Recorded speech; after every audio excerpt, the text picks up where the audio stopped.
আওয়ামী লীগ নাই, আওয়ামী লীগ 10 বছরেও ফিরে আসবে না, সুতরাং তার পক্ষে কথা বলে লাভ কি? আমার প্রশ্ন হচ্ছে, আওয়ামী লীগ আছে, আপনি সচিবালয়ে যান, আওয়ামী লীগ আছে, গ্রামে যান, আওয়ামী লীগ আছে। 17 বছর মনে হতো বিএনপি নাই, 111-এর 2 বছর সহ। কিন্তু আমি তো দেখলাম যে বিএনপির কেউ তো দল, এত নির্যাতন, এত কিছু হয়েছে, আয়নাঘর পর্যন্ত, কিন্তু বিএনপির সমর্থক তো কেউ দল বদলায় নেই, দু একজন নিষ্ক্রিয় হয়েছে। সুতরাং আমি মনে করি যে এখন যে সরকার চলছে বা যারা চালাচ্ছে, ধরেন এদের ভুল যদি হয় তাহলে শূন্যতা তো গ্যাপ পূরণ করতেই পারে। সেটা আওয়ামী লীগ, অবশ্যই আওয়ামী লীগ ছাড়া বা অন্য কেউ।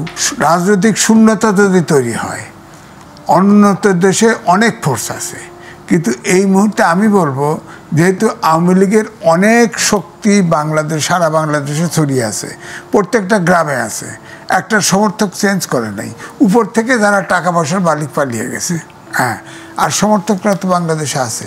যেমন আমি বলি, আপনি যদি বলেন এখন আমি আওয়ামী লীগের দোসর, তাহলে তো হবে না, কারণ আমি আওয়ামী লীগের শেষ 5 বছরে আপনি দেখেন আওয়ামী লীগকে সমর্থন করে একটা কথা বলেন নাই, সমালোচনা করার একটি লোকও ছিল না, আমি করেছেন। কারণ আমাকেও বলা হয়েছে এখন আবার নাকি এই সরকারের সমালোচনা করি।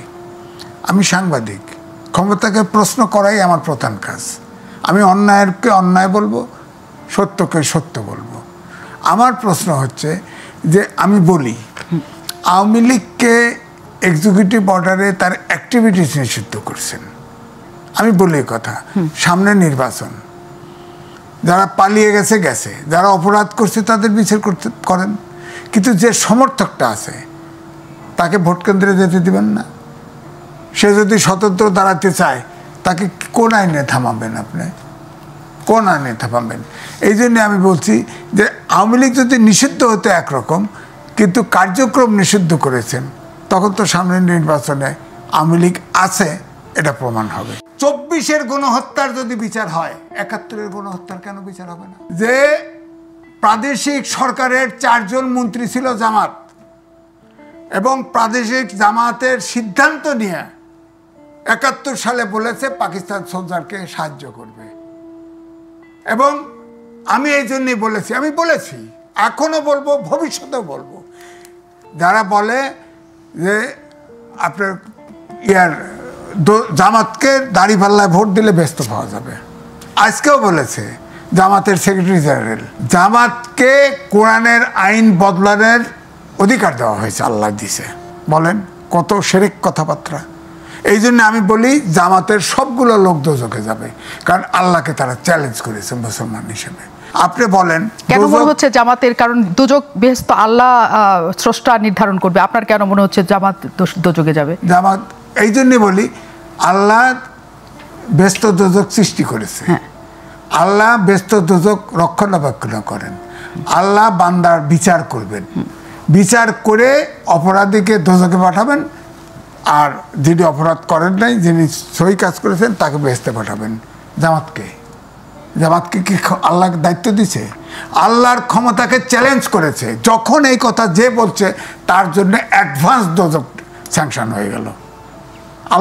আল্লাহ এক, অদ্বিতীয়। আপনি মুসলমান হলে এটা বিশ্বাস করতে হবে না, নিশ্চয়ই। কিন্তু যেহেতু পরকালের খবর, দোজখে কে যাবে, বেহেশতে কে যাবে, এটা অনেক পাপপুণ্যর উপর, অনেক কিছুর উপর, স্রষ্টা ক্ষমা করেন সেটার উপর, অনেক কিছুর উপর। কাজে একটা না আমরা আসলে বলে দিতে পারি কিনা যে জামাতের সবাই দোজখে যাবে? জামাতের দৃশ্যমান কথা, হ্যাঁ, অর্থাৎ আল্লাহ ব্যস্ত দোজখ আল্লাহ দিবে, এই তো কথা। ব্যস্ত দোজখ আল্লাহ সৃষ্টি করছে, উনি রক্ষণাবেক্ষণ করেন, উনি বিচার করবেন, উনিই ব্যস্ত দোজখ বরাদ্দ করবেন। তাহলে প্রশ্ন হচ্ছে দাঁড়িপাল্লায় ভোট দিলে আমার ব্যস্ত হবে, এটা কোন মুনাফিকি বলেন আপনি? দাঁড়িপাল্লা ভোট দিলেই তো আমার ব্যস্ত হয়ে যাচ্ছে, তাহলে আল্লাহর বিচার লাগতেছে না এখানে? আল্লাহ তাহলে কোথায় বলেন?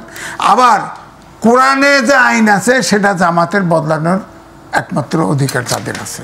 বলেন কত বড় শিরক! এই কথা বললে যদি মুসলমান হয়, মুসলমানের কোরআন এমন একটা গ্রন্থ যার একটা কমা বদলাইতে পারে নাই। বহুত বিধর্মীরা চেষ্টা করেছে এই গ্রন্থ সম্পর্কে প্রশ্ন উত্থাপন করা, একটা লাইন পরিবর্তন করতে পারে নাই, একটা কমা পরিবর্তন করতে পারে নাই। আপনি সেই জামাতকে অথরিটি দিয়ে দিল আল্লাহ যে কোরআনের আইন বদলায় ফেলাবেন আপনি, আল্লাহর বিচার আপনি করে ফেলাবেন? এটা তো হয় না। তা আমি এটা বলবো না, আমি বলবো না যে প্রাদেশিক সরকারের 4 জন মন্ত্রী ছিল জামাত, এবং প্রাদেশিক জামাতের সিদ্ধান্ত নিয়ে 71 সালে বলেছে পাকিস্তান সোলজারকে সাহায্য করবে। এবং আমি এই জন্যই বলেছি, এখনো বলবো, ভবিষ্যতেও বলবো, 24-এর গণহত্যার যদি বিচার হয়, 71-এর গণহত্যার কেন বিচার হবে না? জামাত তো সরাসরি ওটার সাথে জড়িত ছিল, ওই গণহত্যার সাথে।